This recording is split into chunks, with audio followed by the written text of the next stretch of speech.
Dar Sant'Anna fl-Isla, flimkien ma' 4 djar oħra, jaqgħu f'idejn l-Arċidjoċesi ta' Malta. Ta' kull sena Dar Sant'Anna tingħata kważi 60,000 euro mill-Knisja biex tkun tista' topera. Iżda kif jispjega l-amministratur tad-dar Paul Portelli, dawn il-flus imorru għal pagi tal-ħaddiema u l-professjonisti, għall-ikel u għall-puntijiet tad-dawlu tal-ilma.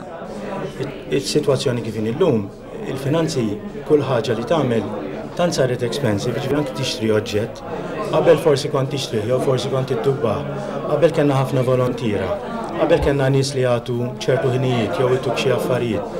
Illum da prattikament spiċċa kollox. Id-dar ma tistax tiffinanzja dan il-proġett.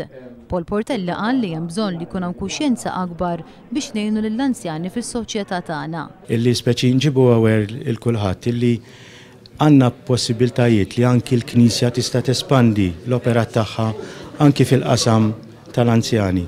Però mħabba restrictions li għandna finanzjarji u anki restrizzjonijiet oħra ma nistgħux inkomplu nkabbru.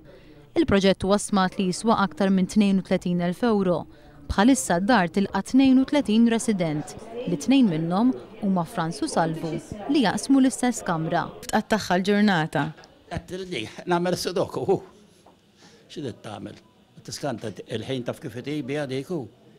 Dejjem għaw jenek. Jiġu għaw.